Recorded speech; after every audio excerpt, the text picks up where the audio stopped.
Hello everyone, welcome to my YouTube channel Credit Economics and Statistics. This is Professor Atman Shah. I teach economics at St. Xavier's College, Ahmedabad, India.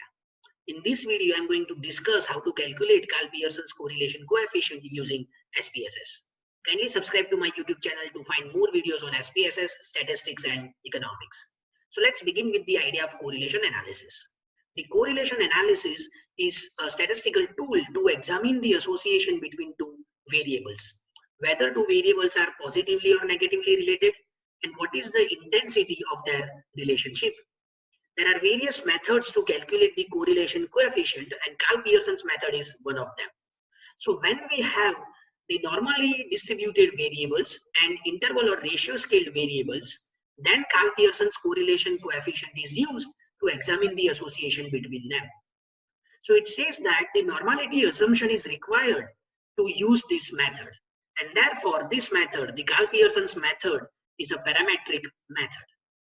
Another requirement to use this method is the two variables must be measured on interval or ratio scale. So if we have nominal or ordinal data, we cannot use this test to examine the association between them. This method is useful when two variables are linearly associated with each other.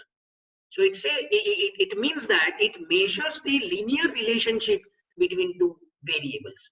If two variables are non-linearly associated with each other, again we cannot use this method to examine the association between two variables. So there are three requirements. First, normal distribution. Second, variables must be measured on ratio or interval scale. And third, there is a linear relationship between two variables. Let's take an example. Suppose we want to examine the association between income and savings. So here I have these two variables, income and savings. Income variable shows the income per month in $1,000. Savings shows the savings per month in $1,000. Now these two variables are measured on ratio scale, and therefore in measure I have selected scale. This is the data view of the SPSS file. So suppose we have collected the data on income and savings of 15 observations. Now what is the null hypothesis in this case?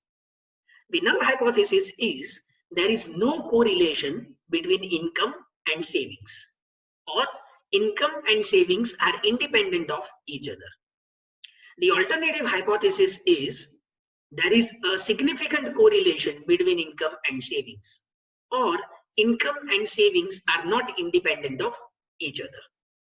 Now to perform or to calculate the Karl Pearson's correlation coefficient, go to Analyze, Correlate and Bivariate.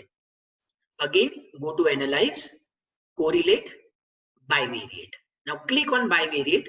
This Bivariate Correlations dialog box will appear on our screen. Here we have this box called Variables. In this box, we need to select the variables for which we want to calculate the correlation coefficient. So here we want to calculate the correlation coefficient for income and savings. So select income, click on this arrow, select savings, click on this arrow. So now we have these two variables in this box. Here we have the option of three coefficients: Pearson coefficient, Kendall's coefficient and Spearman coefficient.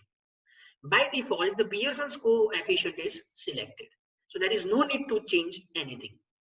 Now to see the results, click on OK. Go to the output window.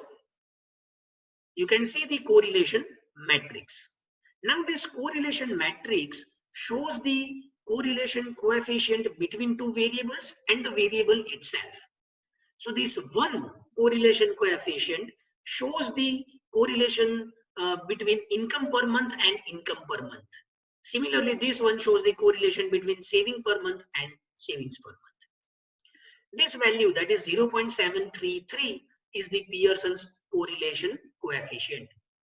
Now, before we describe this, or before we interpret this correlation coefficient, we need to check the level of significance, whether this correlation coefficient is significant or not. So here it is written that the correlation coefficient is significant at the 0.01 level, because this p-value, that is 0.002, is less than 0.01, and therefore this correlation coefficient is significant. Now, since this value is less than 0.01, we reject the null hypothesis. Now, what is null hypothesis? There is no correlation between income and savings.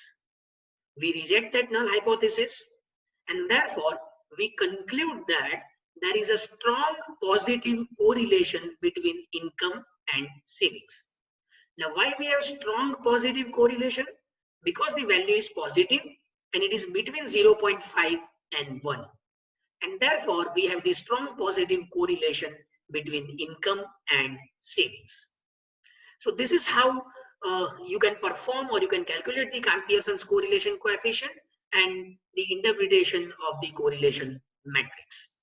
If you find this video useful, kindly share it with others and subscribe to my YouTube channel, Crack Economics and Statistics. Thank you.